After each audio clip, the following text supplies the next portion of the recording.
सुरुवातीला पुण्यनगरीचं ग्रामदैवत श्री कसबा गणपती आणि सनातन संस्थेचे संस्थापक सच्चिदानंद परब्रह्म डॉक्टर जयंत आठवले यांच्या चरणी वंदन करून आजच्या या पत्रकार परिषदेला आम्ही आरंभ करतो। सनातन संस्थेच्या वतीने मी चैतन्य तागडे उपस्थित सर्व पत्रकार बंधू भगिनींचे हार्दिक स्वागत करतो। सुरुवातीला मान्यवरांची ओळख करून देतो। माझ्या बाजूला बसले आहेत सनातन संस्थेचे प्रवक्ते श्री अभय वर्तक आणि त्यांच्या बाजूला बसलेले आहेत हिंदू जनजागृती समितीचे महाराष्ट्र आणि छत्तीसगड राज्य संघटक श्री सुनील घनवट। आपल्या सर्वांना माहिती आहे की आज पुणे सत्र न्यायालयाने दाभोलकर केसचा निकाल घोषित केलेला आहे आणि त्या संदर्भात सनातन संस्थेची भूमिका मांडण्यासाठी आज या पत्रकार परिषदेचं आयोजन केलेलं आहे। मी अभयजींना विनंती करतो की त्यांनी सनातन संस्थेची भूमिका आपल्या सर्वांसमोर प्रस्तुत करावी।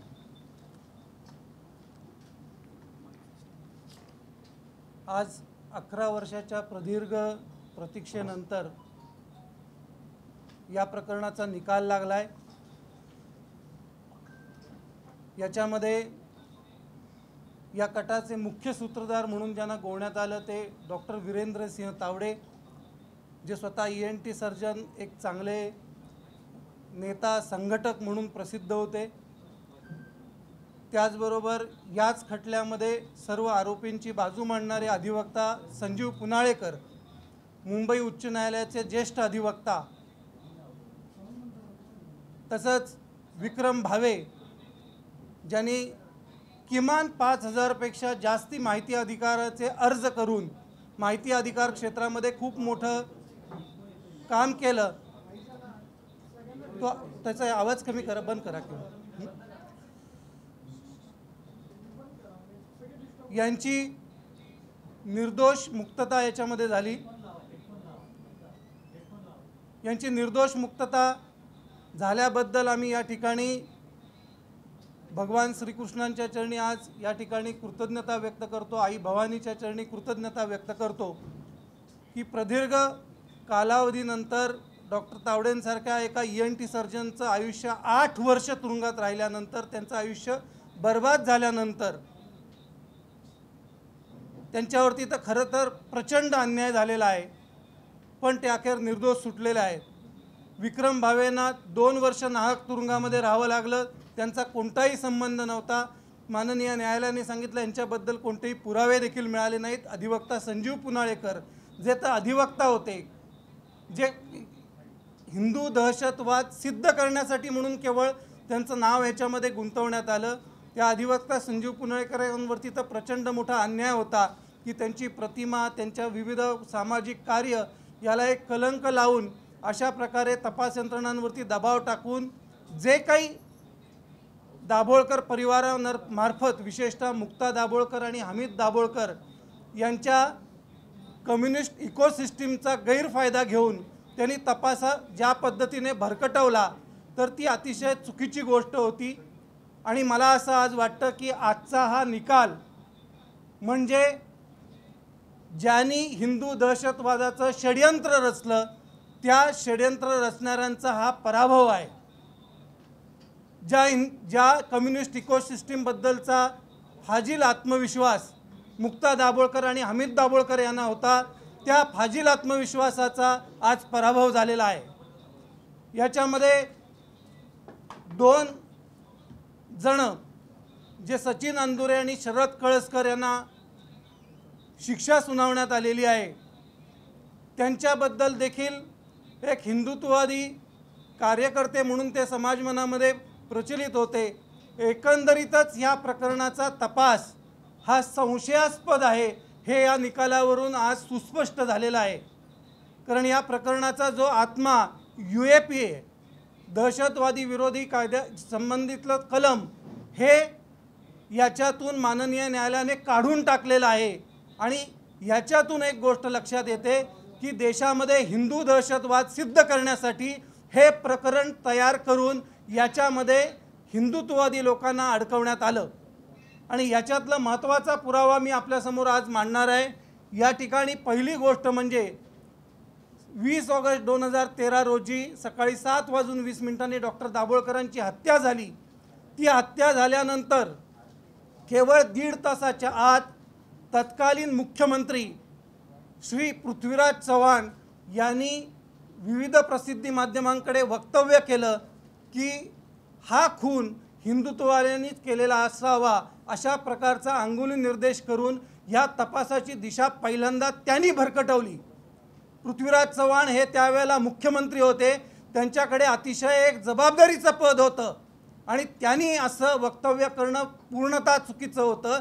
परंतु त्यांना हिंदू दहशतवादाचं नॅरेटिव्ह या देशामध्ये सिद्ध करायचं होतं आणि त्याचा भाग म्हणून त्यांनी अशा प्रकारचा अंगुली निर्देश त्यावेळेला केलेला होता. वस्तुस्थितीमध्ये डॉक्टर दाभोळकरांची हत्या झाल्यानंतर सर्वप्रथम जर कोणाला अटक झालेली होती तर खंडेलवाल आणि नागोरी या 2 शस्त्र तस्करांना या प्रकरणामध्ये अटक झालेली होती. पुणे पोलिसांनी ती अटक केलेली होती. आपल्या सगळ्यांना माहिती आहे की या खुनामधला सर्वात महत्त्वाचा पुरावा म्हणजे पिस्तूल हे त्यांच्याकडून अवगत करण्यात आलेलं होतं आणि डॉक्टर दाभोळकरांच्या शरीरामध्ये ज्या गोळ्या मिळालेल्या होत्या, ज्या बुलेट्स मिळालेल्या होत्या, त्या बुलेट्सचा आणि त्या पिस्तुलाचा फॉरेन्सिक रिपोर्ट हा कलिना लॅबचा मॅच झालेला होता. खरं तर त्याच वेळेला केस सुटलेली होती. परंतु हे सगळं बासनात का बांधण्यात आलं याचं कारण तुम्हाला सांगतो. कारण याच खंडेलवाल आणि नागोरी यांना अटक केल्यानंतर यांच्यातली दुसरी कडी म्हणजे गोव्यातून 2 तरुण पोलिसांनी ताब्यामध्ये घेतले, त्यांना अटक करण्यात आलं. त्यांचं नाव होतं मंगेश चौधरी आणि दुसरा होता रसूल अन्सारी. हा मंगेश चौधरी आणि रसूल अन्सारी यांनी त्यावेळेला पोलिसांकडे कन्फेशन दिलं, कबुली जबाब दिला, होय आम्हीच दाभोळकरांचा खून केला. ही वस्तुस्थिती का दडवण्यात आली आणि त्यांनी दिलेला कबुली जबाब आज कुठे आहे? त्यांना गोव्याहून मुंबईला आणेपर्यंत हा कबुली जबाब कसा फिरला ह्या प्रश्नाचं उत्तर आज कोणी देऊ शकत नाही. या चार्जशीटमध्ये त्यांचा कुठेही उल्लेख नाही. कारण रसूल अन्सारी जर ह्याच्यामध्ये आला तर हिंदू दहशतवादाचं नॅरेटिव्ह सिद्ध होऊ शकणार नाही आणि मग आम्ही सनातन संस्थेचा छळ करू शकणार नाही. या दुष्ट हेतूमुळे हे सगळं दाबून टाकण्यात आलं. या सगळ्या गोष्टी मी आपल्यासमोर अशासाठी मांडतोय की 11 वर्षामध्ये अपरिमित अन्याय आम्ही सहन केलेला आहे आणि दाभोळकर परिवाराकडून मात्र तपास योग्य दिशेने होण्याच्या ऐवजी तपास भरकटवणं, त्याच्यातून प्रसिद्धी प्राप्त करून घेणं, कम्युनिस्ट इकोसिस्टीमचा लाभ घेऊन हिंदुत्ववादी संघटनांना बदनाम करणं, हिंदू दहशतवादाच्या थेरीला पाठबळ मिळेल अशी वक्तव्य करणं आणि स्वतः प्रसिद्ध होणं, अशा प्रकारच्या चुकीच्या गोष्टी करण्यात आल्या होत्या. त्या वारंवार आम्ही बघितल्या. आम्ही इतके दिवस कुठलंही वक्तव्य केलं नाही.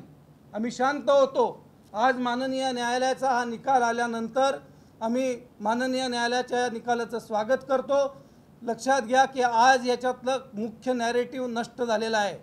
ज्यांना कॉन्स्पिरेटर म्हणून संबोधलं गेलं त्या डॉक्टर वीरेंद्रसिंह तावडेंना या प्रकरणातून निर्दोष मुक्त करण्यात आलेलं आहे.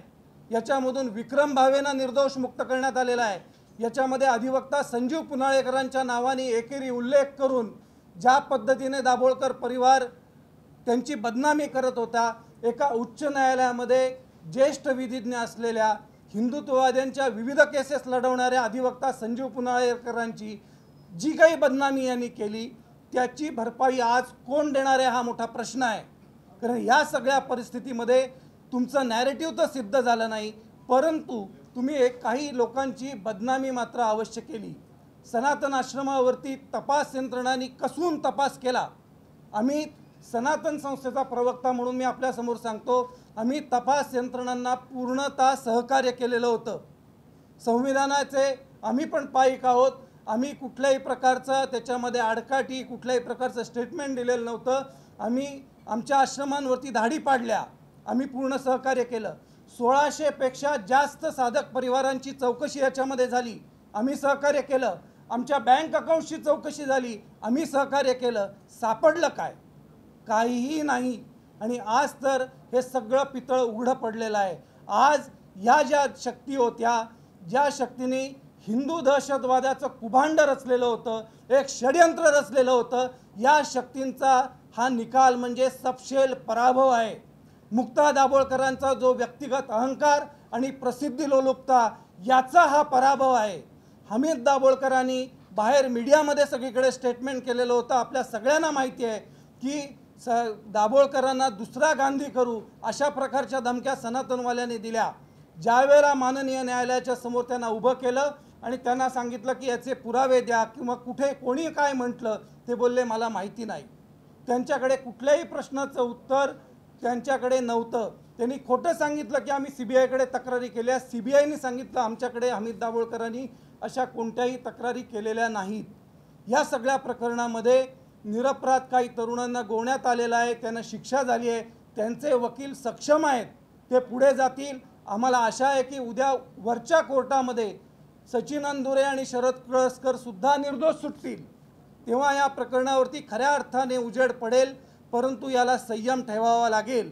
लक्षात घ्या की आज पुरोगामी जी काही टोळी आहे, एक प्रकारचं नक्षलवाद्यांचं नेक्सस आहे, एक प्रकारे क्षमा करा अर्बन नक्षलवाद्यांचं, की एक प्रकारे कम्युनिस्ट जे नेक्सस आहे की ज्याच्यामधून आजही हिंदुत्ववाद्यांची बदनामी होते, तर त्याचं उत्तर या तपास यंत्रणांच्या एकंदरीत फोलपणावरून निश्चितपणे पुढे आलेला आहे।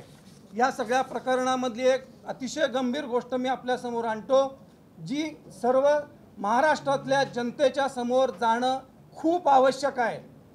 याच्यातले अनेक तपशील मी अगदी थोडक्यात सांगितलेत, याच्यातले अनेक तपशील येणाऱ्या 2-4 दिवसामध्ये सविस्तर आम्ही आपल्यासमोर मांडू। परंतु अनेक गंभीर गोष्टी आपल्यासमोर निश्चितपणे येतील। आपल्यालाही लक्षात येईल कशा पद्धतीने संस्थेला छळण्यात आलं।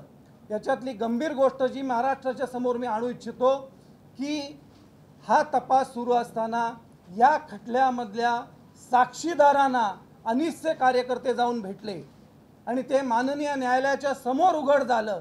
ज्या खटल्यामध्ये एखाद्या व्यक्तीचा मृत्यू झाला आहे, त्याच्यातल्या वादी प्रतिवादी कुठल्याही पक्षाने साक्षीदारांना भेटणं योग्य नाही। याच्यामध्ये अंधश्रद्धा निर्मूलन समितीचे मुख्य नेते मिलिंद देशमुख हे जाऊन भेटले, त्यांच्याबरोबर जेवले, त्यांना जेवू घातलं। या मिलिंद देशमुखांना अटक करण्याची मागणी होण्याची आज आवश्यकता आहे। या मिलिंद देशमुखांच्या सोबत एक महिला पण होती, ती महिला कोण होती तिचा शोध घेणं आज गरजेचं आहे। आज अनेक गोष्टी याच्यातल्या अनुत्तरित आहेत की ज्या प्रश्नांची उत्तरं महाराष्ट्र मागतो आहे। आम्ही 11 वर्ष शांत होतो। लक्षात घ्या की 20 ऑगस्ट 2013 पासून आजपर्यंत फक्त आणि फक्त अन्याय आणि अपमान आम्ही सहन केलेला आहे। 2016 मध्ये डॉक्टर तावडेंना अटक झाल्यानंतर सनातन संस्थेचं वारंवार नाव घेतलं गेलं।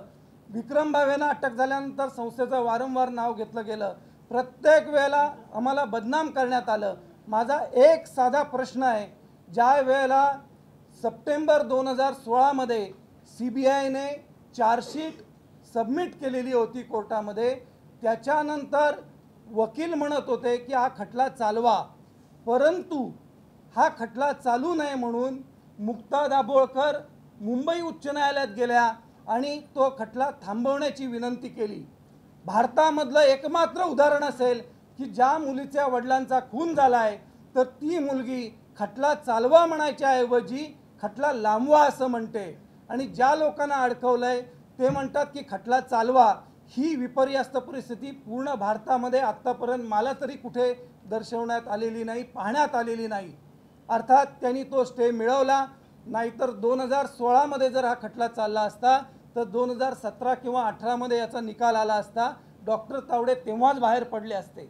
एका ENT सर्जनला, एक मराठा तरुण राजघराण्यातला सरदार घराण्यातला मुलगा, एक हुशार अतिशय डॉक्टर की जो उत्तम संघटक आहे आणि केवळ अंधश्रद्धा निर्मूलन कायद्याला त्यांनी विरोध केला, अनेक वारकऱ्यांचं संघटन केलं, डॉक्टर दाभोळकरांचा पर्दाफाश केला। या दुष्ट हेतूने त्यांचं नाव याच्यामध्ये गुंफण्यात आलं।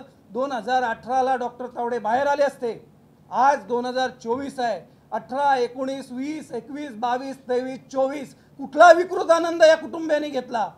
ही जी विकृती आहे, ही जी त्यांची जी दुष्ट हेतू आहे की कुठलंही कारण खरे मारेकरी मोकाट सुटले तरी चालतील, परंतु सनातनवाले आणि हिंदुत्ववादी अडकले पाहिजेत, हा हेतू आज उघड झालेला आहे।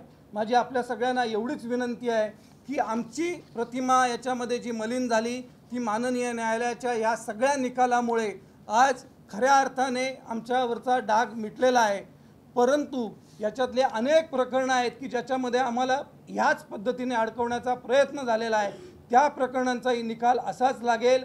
त्या प्रकरणामधून देखील निर्दोष मुक्त होऊ आमची परमेश्वरावरती नितांत श्रद्धा आहे. एवढ्या सगळ्या चौकशा झाल्या, एवढे सगळे आश्रमांवरती धाडे पडल्या, एकही साधक डगमगला नाही. संस्था आजही टिकून आहे. आजही आम्ही नेटाने सामोरे जातोय कारण आमचा न्यायावरती विश्वास आहे की एक दिवस आम्हाला निश्चित न्याय मिळेल. हीच आमची भूमिका आहे. माझ्यानंतर सुनील घनवट त्यांची बाजू मांडतील, नंतर आपण आपले प्रश्न विचारू. या संदर्भात अभयजींनी आता जी भूमिका या ठिकाणी मांडली की कशा प्रकारे एखाद्या संस्थेला संघटनेला छळलं जातं, त्यांना त्रास दिला जातो, एखादा हिंदू दहशतवादाचा नॅरेटिव्ह सेट करून कशा प्रकारे दबाव आणला जातो ह्याचं एक उदाहरण अतिशय सुस्पष्टपणे अभयजींनी आपल्या सर्वांच्या समोर मांडलेलं आहे. या सर्व केसचा जर अभ्यास केला तर आपल्या सर्वांनाही माहिती याच्यामध्ये की प्रत्येक वेळी आरोपी बदलत गेलाय. 2014ला विकास खंडेलवाल नागोरी, अगदी पिस्तुला सहित बॅलिस्टिक रिपोर्ट आल्यानंतर सिद्ध झाल्यानंतर सुद्धा 2016ला म्हटलं जातं नाही नाही हे दोघं आरोपी नाहीयेत. आरोपी कोण तर सारंग अकोलकर आणि विनय पवार. आणखीन थेअरी बदलत जाते आणि 2018ला सचिन अंधुरे आणि शरद करसकर पकडले जातात. जे साक्षीदार सुरुवातीला सांगतात की विनय पवार आणि सारंग अकोलकर हे मारेकरी आहेत, ते साक्षीदार नंतर सांगतात नाही नाही ते नाही, हे दोघं आहेत त्याच्यामध्ये. म्हणजे नेमकं या प्रकरणामध्ये या तपास यंत्रणा कुठली कथानकं रंगवत होती आणि ती रंगवलेली कथानकं अपयशी ठरल्यामुळे खऱ्या अर्थाने आज यातले सनातनचे साधक असतील किंवा हिंदुत्वनिष्ठ असतील हे निर्दोष सुटलेले. त्याच्यामध्ये ज्या डॉक्टर तावडेंबद्दल आरोप केले गेले, हे डॉक्टर तावडे ज्यावेळेस त्यांच्या घडी धाड मारली गेली त्यावेळेस काय सापडलं? नामजप लिहिलेल्या वह्या असतील, त्याचबरोबर काय मोबाईलचे 2-4 रिकामी खोकी असतील. एवढं सापडल्याने कुठला आरोपी किंवा कुठला व्यक्ती त्या हत्येमध्ये दोषी आहे असं सिद्ध होत नाही. हेच डॉक्टर वीरेंद्रसिंह तावडे अंधश्रद्धा कायदा जो तथाकथित दाभोळकरांच्या संघटनेच्या प्रणित महाराष्ट्रात आणला जात होता, म्हणजे मला सांगायचं की केवळ सनातनच्या साधकांना यात त्रास दिला आणि छळलं असं नाही. ज्या ज्या हिंदुत्ववादी संघटनांनी त्या अंधश्रद्धा निर्मूलन कायद्याला विरोध केला, मग त्याच्यामध्ये वारकरी संप्रदाय असेल, शिवप्रतिष्ठान हिंदुस्थान असेल, महाराष्ट्र राज्य वारकरी महामंडळ असेल, अशा अनेक संघटनांना, आध्यात्मिक संस्थांना त्यांच्या कार्यकर्त्यांच्या, त्यांच्या साधकांच्या चौकशा झाल्या, छळण्यात आलं. आणि त्याचं कारण मुख्य हे आहे की कोणीही पकडलं गेलं नाही तरी चालेल, पण जे माजी मुख्यमंत्र्यांनी पृथ्वीराज चव्हाणांनी दिलेलं स्टेटमेंट आहे त्याच्या आधारे भगव्या दहशतवादाचा नॅरेटिव्ह या पुरोगामी इकोसिस्टमला, या कम्युनिस्ट इकोसिस्टमला जे दाभोळकर कुटुंबियांनी बनवलेला आहे त्यांना सिद्ध करायचा होता. महत्वाचा भाग याच्यामधला की ज्या डॉक्टर तावडेंनी अंधश्रद्धा निर्मूलन कायदा, म्हणजे हा केवळ अंधश्रद्धा नाही तर हिंदू धर्मातल्या प्रथा, परंपरा, धर्माचरणांना विरोध करणारा श्रद्धा निर्मूलनच कायदा होता. त्याला विरोध करण्यासाठी गावोगावी बैठका घेतल्या, जागृती केली, मोर्चे केले, आंदोलनं केली. अशा व्यक्तीला आता अभयजींनी सांगितलं त्यांची पार्श्वभूमी काय आहे, तर यांना टार्गेट बनवण्यासाठी हे केलं. आणि त्याचबरोबर म्हणजे अगदी शेवटच्या क्षणी स्वतःच्या वडिलांना सुद्धा भेटू शकले नाहीत, ही परिस्थिती याच्यामध्ये आहे. ओव्हरऑल त्यांच्याबद्दलचा जो पुरावा तपास यंत्रणांनी सादर केला होता, कारण हे सांगणं आवश्यक आहे, मीडियामधनं हे दाभोळकर कुटुंबीय वेगवेगळ्या मीडिया ट्रायल करत राहिले, लोकांसमोर मांडत राहिले, परंतु आज वास्तविकता पुढं का नाही आली याच्यामध्ये. 2007ला तत्कालीन एका प्रवक्त्यांनी मेल पाठवला डॉक्टर तावडेंना आणि त्या मेलमध्ये काय लिहिलं होतं, महाराष्ट्रात अंधश्रद्धा कायदा येतो आहे, याला आपण विरोध केला पाहिजे. दुसऱ्या दिवशी तत्काळ डॉक्टर तावडे यांनी त्याला संविधानिक पद्धतीने उत्तर दिलेलं होतं, होय आम्ही निवेदन देतोय, भेटीगाठी घेतो आहोत. हा सगळा दिलेला त्यांचा जबाब हा त्या ठिकाणावरून गायब करण्यात आला. 2007ला जर एखादा मेल पाठवलेला असेल तर तो मेल 2013च्या हत्येचं कारण कसं होऊ शकतो. त्याचबरोबर महत्वाचा मुद्दा यातला आणखीन एक आहे की 2007-8ला दाभोळकरांचेही काही कार्यकर्ते नक्षलवादी कारवायांमध्ये त्या गोंदियामध्ये पकडलेले गेलेले होते. मग त्यांना सोडा अशी मागणी करणारी दाभोळकरांची संघटना नक्षलवादी आहे, अर्बन नक्षलवादी आहे. अशा प्रकारचं का म्हटलं जाऊ नये असा आमचा प्रश्न या ठिकाणी आहे. ओव्हरऑलच यामध्ये विकास खंडेलवाल नागोरी प्रकरण असेल, जात पंचायतीच्या विरोधात त्यांनी जो लढा दिला होता त्याच्यातूनही अनेक विरोधक वाढलेले होते. पुण्यामधल्या बोगस डॉक्टरांच्या प्रकरणामध्ये सुद्धा अनेक डॉक्टरांच्या विरोधात त्यांनी तक्रारी केल्या होत्या. काही डॉक्टरांना अटक झालेली होती. त्याच्या माध्यमातून हे काय झालेलं असू शकतं का? दाभोळकरांच्या अंधश्रद्धा निर्मूलन संस्थेमध्ये प्रचंड प्रमाणात आर्थिक घोटाळे झालेले आहेत. मी स्वतः या संदर्भातल्या धर्मादाय आयुक्त साताराकडे तक्रारी दाखल केल्यात, वारकरी संप्रदाय तक्रारी दाखल केलेल्या आहेत. मग आपल्या संघटनेची बदनामी होण्यापेक्षा त्या संघटनेमध्ये असलेल्या काही महत्वाच्या लोकांची नावं बदनाम होऊ नयेत म्हणून तर ही हत्या झालेली नाहीये ना. या सगळ्या शक्यतांचा विचार तपास हा कुठेही झालेला दिसत नाही. त्यामुळं मीडियामध्ये मांडलेल्या गोष्टी आणि मीडियामध्ये ज्या ट्रायल केल्या गेल्या त्या कोर्ट ट्रायल मध्ये मात्र खरं ठरलेलं नाहीये. आणि त्याच माध्यमातून हे पुढे आलेलं आहे की डॉक्टर तावडे ज्यांना मास्टरमाइंड ठरवण्याचा प्रयत्न केला गेला त्यांना आजच्या या प्रकरणातून निर्दोष सिद्ध केलेला आहे. मला एवढंच सांगायचं आहे की या सगळ्या गोष्टी ज्या तपास यंत्रणेने रचल्या, भगवा आतंकवादाचा थेअरी असेल किंवा अन्य गोष्टी असतील, त्या आज पूर्णपणे अपयशी ठरलेल्या आहेत. प्रश्न तुम्ही असं म्हटलात मगाशी बोलताना की सचिन अंदुरे आणि शरद कळसकर हे हिंदुत्ववादी कार्यकर्ते आहेत, ते सनातनशी संबंधित आहेत की नाही त्याबाबत तुम्ही खुलासा केला नाही? ते मी केला की सनातन संस्थेशी याच्या संपूर्ण प्रकरणातला श्री विक्रम भावे हे एकटेच निगडीत होते किंवा संस्थेच्या कार्यामध्ये सहभागी होते. बाकीची जी सगळी मंडळी आहेत ती विविध संघटनांमध्ये कोणी व्यक्तिगत हिंदुत्वाचं कार्य करतात. त्याप्रमाणे सचिन अंदुरे आणि शरद कळसकर हे होते. ते कुठल्या आपल्या सत्संगामध्ये येणं किंवा संस्थेचा एक भाग असणं असं नव्हतं, पण एक हिंदुत्ववादी म्हणून होते आणि त्यांना इम्प्लिकेट कारण हिंदू दहशतवादाची जी ओव्हरऑल नॅरेटिव्ह आहे त्याच्यामध्ये अनेक हिंदुत्ववाद्यांना याच्यामध्ये अडकवण्यात नव्हते.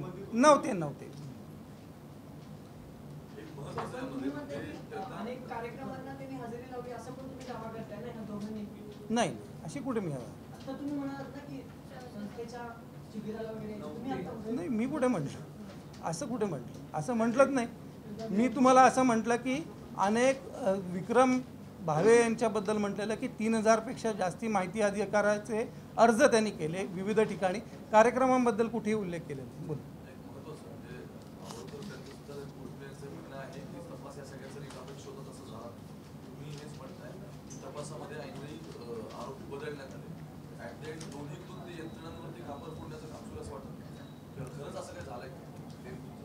नाही, ह्याच्यामधला खरं दोषी जर कोणी आहे असं बघायला गेलात तर तपास यंत्रणांवरती जो दबाव टाकण्यात आला तो चुकीचा होता. की त्यांना ज्या पद्धतीने भरकटवण्यात आलं तर ते चुकीचं होतं. आम्ही एवढंच म्हटलेलं आहे की सुनीलजीने जो विषय सांगितला की पहिल्यांदा खंडेलवाल नागोरी म्हटलं, त्याच्यानंतर म्हटलं की सारंग अकोलकर आणि विनय पवार या दोघांनी खून केला. सप्टेंबर 2016मधली जी चार्जशीट सबमिट झालेली होती त्याच्यामध्ये विनय पवार आणि सारंग अकोलकर हे मर्डरर म्हणून होते आणि डॉक्टर तावडे हे कॉन्स्पिरेटर म्हणून होते. आणि अंधश्रद्धा निर्मूलन समितीने गावोगावी जाऊन स्वखर्चाने विनय पवार, सारंग अकोलकर यांची पोस्टर्स लावली. मला सांगा की आज त्या दोन मुलांच्या पालकांना काय वाटलं असेल? आज या निकालपत्रामध्ये त्यांचं नाव नाही.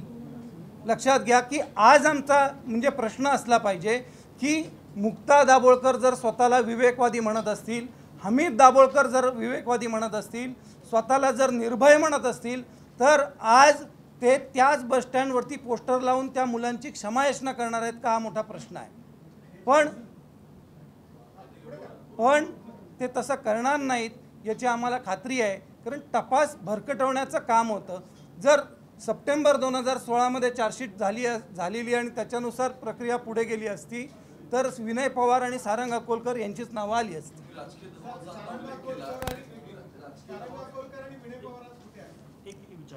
नाही, विनय पवार आणि सारंग अकोलकर हे कुठे आहेत ते आम्हालाही माहिती नाही आहेत. तुम्हाला मंदारजी माहिती आहे की आम्ही पूर्वीच्या पत्रकार परिषदांमध्ये पण यांच्यासाठी आवाहन केलं होतं की ते कुठे असतील त्यांनी समोर आलं पाहिजे. आज तर ते समोर नाही आहेत आणि ते कुठे असतील आता 2009 पासून ते कधी आमच्याशी संपर्कातच नाही आहेत.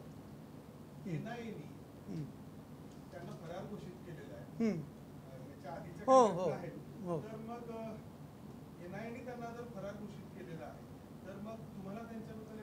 नाही, आम्हाला पुळका असण्याचं कारण नाही. मी ह्याच्यामध्ये एवढंच म्हटलं मग आमच्या पुळक्याचं नाही म्हटलं, त्यांच्या पालकांना जर वाटलं असेल, तुम्हाला हा एक मंदारजी, आपण एक पत्रकार आहात, आपण काही कुठल्या चळवळीचे कार्यकर्ते नाहीत, आम्हालाही माहिती आहे. आपण हा विचार करा की कोणाच्या तरी नावाने मुक्ता दाभोळकरांनी पोस्टर लावली की हेच दाभोळकरांचे खुनी आणि कुठे दिसले तर पाठवा. आज तर माननीय न्यायालयाच्या निकालाचं स्वागत त्यांनी केलेलं आहे. आज ते क्षमायाचना करणार आहेत का? आज ते आत्मक्लेश करणार आहेत का?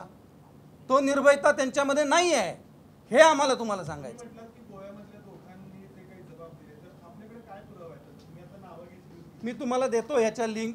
या मिड डे आणि times of India, Indian express याच्या सगळ्याच्या बातम्या आलेल्या आहेत. तुम्ही रेकॉर्डवर असं म्हटलात की त्यांची स्टेटमेंट्स त्यांनी पोलिसांना दिली होती, त्यांनी दाभोळकरांचा नाही, पोलिसांनीच हे लिहिलेलं आहे आणि त्याच्या बातम्या आम्ही तुम्हाला प्रेस संपली की लगेच देतो. त्यांची स्टेटमेंट्स आहेत का तुमच्याकडे? ती आमच्या स्टेटमेंट्स आमच्याकडे नसतात. त्याच्यामध्ये बातमीमध्ये आलेलं की त्यांनी कन्फेशन दिलं, आलं का लक्षात? आणि ते हे पण आलेलं आहे की ते कन्फेशन गोव्यामध्ये दिलं, मुंबईला आल्यानंतर त्यांनी ते कन्फेशन फिरवलं. तर आता मुंबई ते गोवा ते मुंबई या प्रवासात काय झालं हे सांगणं हे तपासाचा भाग आहे. आजची प्रेस आम्ही एवढ्यासाठीच घेतलेली की ह्या प्रेसमधून आपल्याला ही गोष्ट तर निश्चित झालेली आहे की डॉक्टर तावडे, विक्रम भावे आणि अधिवक्ता संजीव पुनाळेकर यांची निर्दोष मुक्तता माननीय न्यायालयाने केलेली आहे. त्यांच्यावरती जो काही अन्याय झाला त्यामध्ये सनातन संस्था ज्या प्रमाणात भरडली गेली, कारण सगळीकडे आम्हाला कोणी विचारलं नाही तुमचे कार्यकर्ते कोण, नाव येताना मात्र सनातनचं सगळीकडे आलेलं आहे. तर मी सगळ्या महाराष्ट्राला एवढीच विनंती करतो की हे निर्दोष सुटलेत, याच्याबद्दल आम्ही भगवान श्रीकृष्णांच्या चरणी पुन्हा एकदा कृतज्ञता व्यक्त करतो आणि या ठिकाणी थांबतो.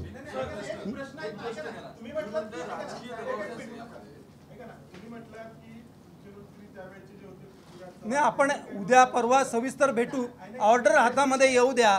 काय आज प्राथमिक टप्पा होता, ती पत्रकार परिषद घेतलेली आहे मंदार. तुमच्या सगळ्या प्रश्नांची उत्तर द्यायला आम्ही इथेच आहोत, महाराष्ट्रामध्येच आहोत.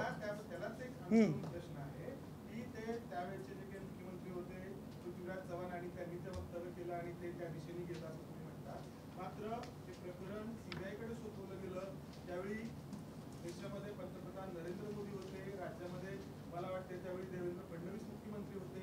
आता देखील जेव्हा हा निकाल लागलेला आहे तेव्हा सीबीआय केंद्रीय गृह मंत्रालयाच्या अधिकारी तेथे, अमित शहा या खात्याचे मंत्री आहेत, मोदी देशाचे पंतप्रधान आहेत, तर त्यांचा यामध्ये काय वाटा आहे असं तुम्हाला वाटतं? तुम्ही जरा व्यवस्थित अभ्यास केला तर लक्षात येईल की ज्या वेळेला प्रकरण हँडओव्हर झालं त्यावेळेला भाजपची सत्ता नव्हती. अनेक प्रश्नांची उत्तरं मी देईन तुम्हाला, ह्या सगळ्या प्रश्नांची उत्तरं मी देणार आहे. आज मला तुमच्यासमोर एवढंच मांडायचं होतं, काय आहे की ह्या प्रश्नांची उत्तरं दिल्यामुळे विषय भरकटेल. तुम्ही या विषयावरती सविस्तर आम्हाला बोलवा, आम्ही तुमच्याकडे एक नाही, अर्धा नाही, 2 तास या सगळ्या प्रश्नांची उत्तरं देऊ. आज आमचं पहिलं होतं की एकदा फक्त हिंदीमध्ये आज की इस प्रेस में हमने ये हम आपके सामने बता कि 20 अगस्त 2013 में जो दाभोळकर जी की हत्या हुई थी, इस हत्या का वर्डिक्ट आज न्यायालय ने दिया है. इसमें अधिवक्ता संजीव पुनाळेकर, विक्रम भावे, डॉक्टर वीरेंद्र सिंह तावड़े, इनको निर्दोष बरी किया गया है. डॉक्टर तावड़े जी को पिछले 8 साल से ज़्यादा समय जेल में रहना पड़ा और आज वो निर्दोष मुक्त हुए हैं. आज हमें लगता है कि इनकी मुक्तता, यानी जिन्होंने हिंदू दहशतवाद का जो षड्यंत्र रचा था उनका पराभव है, उनकी हार है. आज सत्य सामने आया है. इसके लिए हम भगवान श्री कृष्ण जी के चरणों में कृतज्ञता व्यक्त करते हैं और हम आशा करते हैं कि बाकी के जो 2 आरोपी हैं जिनको सज़ा दी गई है, सचिन अंदुरे और शरद कळसकर, इनको भी इस प्रकरण में, क्योंकि पूरा ढांचा देखते हुए हिंदू दहशतवाद का बड़ा एक षड्यंत्र सिद्ध करने के लिए तत्कालीन महाराष्ट्र के मुख्यमंत्री अशोक चौहान साहब, पृथ्वीराज चौहान जी, इन्होंने मीडिया में स्टेटमेंट दिया था हत्या के केवल 1.5 घंटे के उपरांत कि यह हत्या हिंदुत्ववादियों ने शायद किया है. तो यह स्टेटमेंट के कारण पूरी जितनी भी इन्वेस्टिगेशन एजेंसी थी उनकी दिशा का पूरी से दूसरी दिशा में तपास किया गया. जिनको पकड़ा गया था खंडेलवाल और नागौरी, इनके बारे में भी चार्जशीट नहीं सबमिट हुई. यह सब सामने आने वाले अगले कोर्ट में ज़रूर सामने आएगा. अपने जो सचिन अंदुरे और शरद कळसकर है उनके अधिवक्ता हाईकोर्ट में जाएंगे वो भी एक दिन निर्दोष बरी होंगे ऐसी हम आशा करते हैं. धन्यवाद. मला असं वाटतं कोर्टाचा निकाल हातात आल्यावर आपण पुन्हा एकदा भेटूया. आपली वेळ आता झालेली आहे. कोर्टाचा निकाल अजून देतो ना मी अर्धा तास उत्तरं दिली.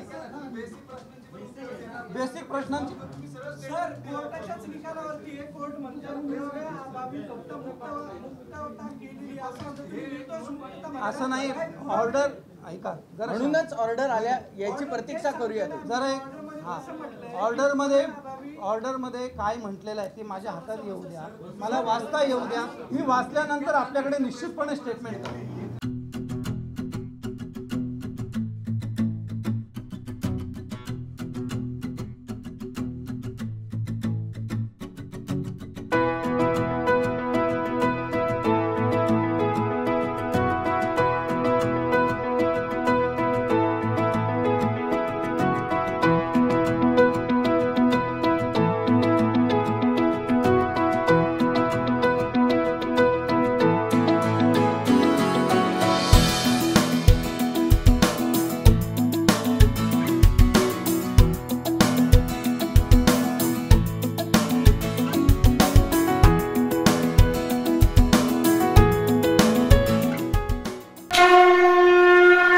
जय भोलेनाथ, जय जय भोलेनाथ. गुरुकृपा ट्रॅव्हल्सची सुनियोजित टूर. उत्तराखंड चारधाम दर्शन यात्रा. पुणे ते दिल्ली, दिल्ली ते चारधाम आणि दिल्ली ते पुणे. प्रवास भाडे प्रत्येकी फक्त 38,500 रुपये. कपलसाठी स्वतंत्र रूम हवी असल्यास प्रत्येकी 45,000 रुपये. पहिला ग्रुप 10 मे 2024, दुसरा ग्रुप 24 मे 2024 आणि तिसरा ग्रुप दिनांक 6 जून 2024. 15,000 ॲडव्हान्स भरून आजच आपलं सीट बुक करा. अधिक माहितीसाठी संपर्क साधा. गुरुकृपा ट्रॅव्हल्स, गजानन महाराज खेडेकर, 9422025024, 9923716262, 9423525427 आणि शुभम गजानन खेडेकर 8996620004. त्वरा करा, आजच आपलं सीट बुक करा. जय भोलेनाथ, जय जय Bholenath.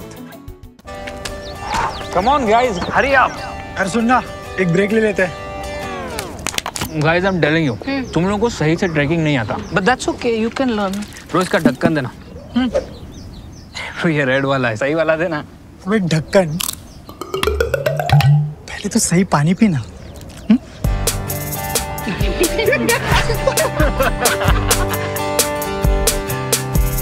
Manikchand Oxyrich, proudly Indian.